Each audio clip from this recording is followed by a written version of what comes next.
IPL എന്ന് പറഞ്ഞപ്പോഴാണ് ഇന്നലെ ക്രിസ്റ്റീനയുടെ ചെന്നൈ സൂപ്പർ കിങ്സ് തകർന്നടിയുന്നത് നമ്മൾ കണ്ടു. 17 വർഷത്തിന് ശേഷം നമ്മുടെ RCB ഒന്ന് ജയിച്ചോട്ടെ എന്ന് ഞങ്ങൾ വൈകുന്നേരം ആയപ്പോൾ അങ്ങനെ ഒരു തീരുമാനം ടീം മീറ്റിംഗിൽ എടുത്തു. അതിന്റെ ഫലമായിട്ട് ഞങ്ങൾ ഒന്ന് തോറ്റു കൊടുത്തതാണ്.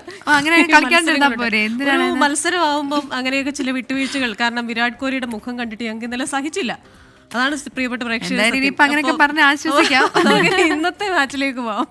അതെ, IPL ഇന്ന് ഗുജറാത്ത് ടൈറ്റൻസ് മുംബൈ ഇന്ത്യൻസ് പോരാട്ടം. രാത്രി 7:30 ഗുജറാത്തിന്റെ മൈതാനമായ അഹമ്മദാബാദ് സ്റ്റേഡിയത്തിലാണ് മത്സരം.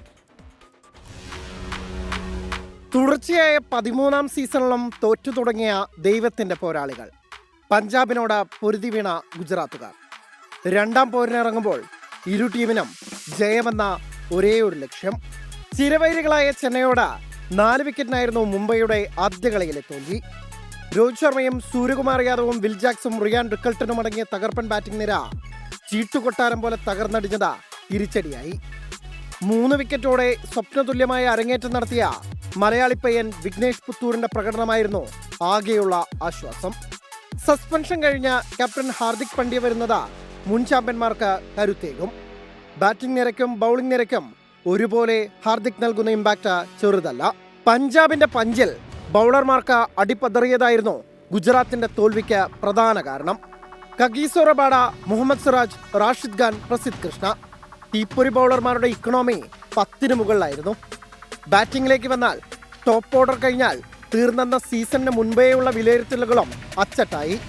നായകൻ Shubman Gill, Sai Sudharsan, Jos Buttler, Sherfane Rutherford എന്നിവർ തീർന്നതോടെ പഞ്ചാബിന്റെ 243-ന് 11 റൺസ് അകലെ വീഴുകയായിരുന്നു ഗുജറാത്ത്. ഫിനിഷർമാർ കണ്ടറിഞ്ഞു കളിച്ചില്ലെങ്കിൽ ഇന്നും കയ്യിൽ നിന്ന് കളി പോകും. നേർക്കുനേർക്കണക്കുകളിൽ നേരിയ മുൻതൂക്കം ഗുജറാത്തിനാണ്. കഴിഞ്ഞ 2 കളികളിലേതുൾപ്പെടെ 5 എണ്ണത്തിൽ 3-ൽ ജയം. മുംബൈക്ക് ജയിക്കാനായത് 2 എണ്ണത്തിൽ. Sports desk 24.